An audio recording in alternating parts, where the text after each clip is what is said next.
Pesantren Sindang Mulih lama-kelamaan meredup dan kemudian hilang. Sementara itu pesantren Condong berkembang pesat dan kini bernama Riyadul Ulum wa Da'wah. Belum ditemukan keterangan yang menyebutkan identitas jelas penulisnya.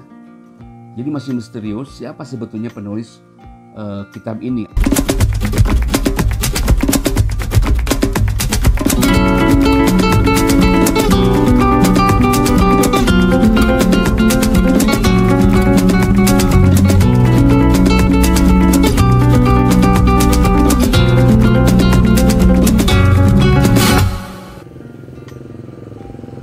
Assalamualaikum warahmatullahi wabarakatuh.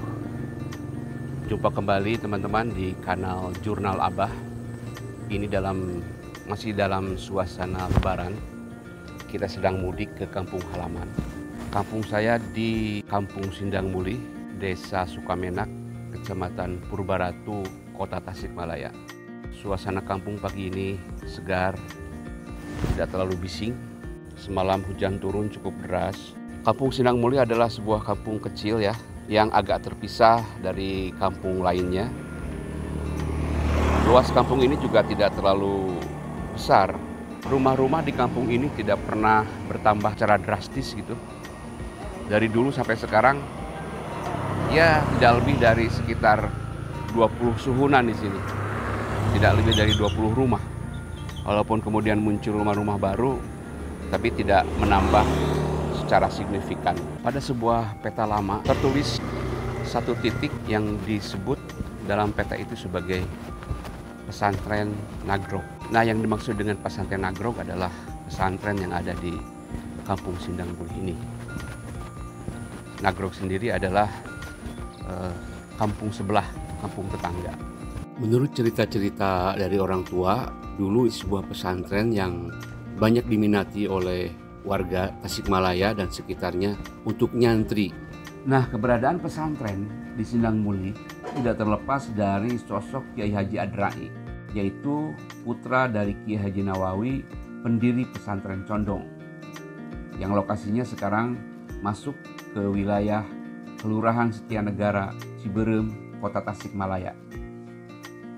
Adrai pernah mondok dan mendapatkan pendidikan agama dari Kiai Kholil Bangkalan, Madura, Jawa Timur selama 4 tahun. Kiai Kholil Bangkalan adalah seorang ulama yang karismatik dan legendaris.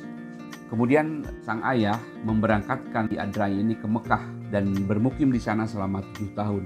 Kiai Adrai menikahi Natamirah. Natamirah ini adalah cucu dari Kiai Haji Tubagus Abdullah, salah seorang penyebar agama Islam yang makamnya berada di daerah Dalem, Kota Tasikmalaya. Adrai menikahi Natamirah setelah istri pertamanya, yaitu Nyai Apang, wafat. Lalu dia menetap di Kampung Sindang Mulih. Di tempat baru tersebut, dia mendirikan pesantren, sedangkan kepemimpinan pesantren Condong diserahkan kepada menantunya, yaitu Kiai Haji Hasan Muhammad dari Negara Kasih. Adrai meninggal dunia di Sindang Mulih dan dimakamkan di pemakaman keluarga Gunung Sumalintang, berdampingan dengan makam istrinya Natamirah.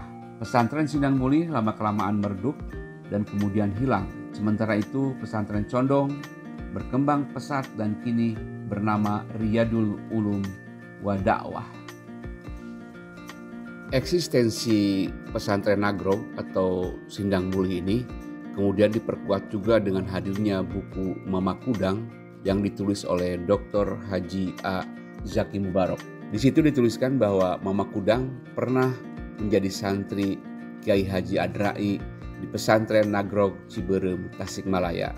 Mama Kudang atau nama aslinya adalah Kiai Haji Muhammad Sujai, adalah seorang ulama besar di Tasikmalaya yang pernah juga menjadi ketua majelis konstituante dan anggota konstituante dari tahun 1956 sampai 1959.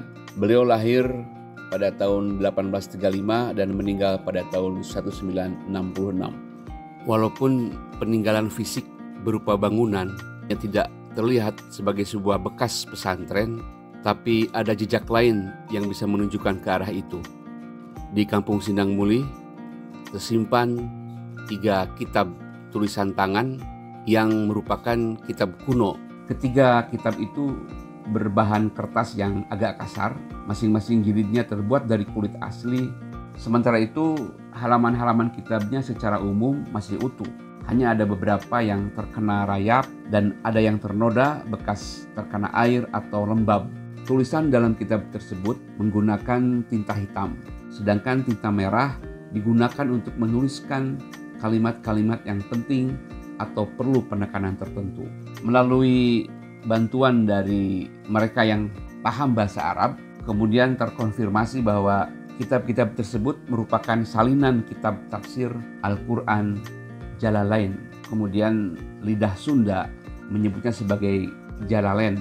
Secara harfiah, Jalalain artinya dua jalal, karena memang kitab tersebut disusun oleh ulama besar yang nama depannya sama-sama Jalaluddin. Pertama kali kitab itu disusun oleh Jalaluddin Al-Mahali pada tahun 1459 Masehi. Kemudian dilanjutkan muridnya Jalaluddin As-Suyuti pada tahun 1505 Masehi. Kitab Jalalain ini adalah kitab tafsir Al-Quran yang tergolong klasik di kalangan Ahlussunnah wal Jamaah dan banyak dijadikan rujukan terutama di pesantren-pesantren. Kitab kuno ini masing-masing tebalnya lebih dari 200 halaman. Di sebagian halamannya banyak catatan pinggir. Belum ditemukan keterangan yang menyebutkan identitas jelas penulisnya.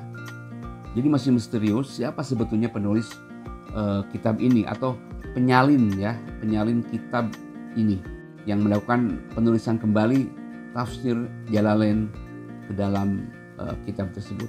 Juga belum ada keterangan kapan sebetulnya penulisan ini dilakukan. Saya sempat bertanya juga kepada Profesor Dr. Jajang A. Rohmana. Beliau adalah dosen UIN Sunan Gunung Jati, Bandung yang banyak menekuni tentang penulisan tafsir Al-Quran di Tatar Sunda. Menurut beliau, kemungkinan besar memang ini adalah salinan tafsir Al-Jalalain. Di situ ada terjemahan antar baris yang menggunakan bahasa Jawa. Manuskrip ini disalin pada abad ke-19 atau awal abad ke-20. Ini terjemahan dari tafsir Jalalain. Kenapa menggunakan bahasa Jawa? Pada abad ke-19, pesantren di Tatar Sunda umumnya masih menggunakan bahasa Jawa. Sebab para pengelola atau para pengasuh pesantren itu sendiri banyak yang belajar ke Jawa Timur, Jawa Tengah, sehingga mereka faham atau biasa mengajarkan kitab dalam bahasa Jawa. Baru pada awal abad ke-20, bahasa Sunda dipakai untuk kalangan pesantren di Tatar Sunda. Terjemahan terhadap tafsir Jalalain seperti ini mirip dengan beberapa koleksi di Perpustakaan Nasional Jakarta yang manuskripnya berasal dari Banten. Tapi ada hal yang menarik juga. Pada bagian terakhir di salah satu kitab tersebut terdapat tulisan yang berbeda, yaitu menggunakan huruf pegon berbahasa Sunda yang isinya justru jangjawokan atau mantra atau jampi-jampi. Tampaknya memang tidak ada kaitan antara penulisan salinan tafsir itu dengan mantra-mantra bersangkutan Nah, dengan melihat peninggalan seperti ini, di kampung ini pada masa lalu tumbuh sebuah aktivitas intelektual dalam bidang keagamaan dengan cara menuliskan kembali tafsir yang sudah terkenal waktu itu. Tentu kita sangat berhutang budi kepada para ajengan, para ulama masa lalu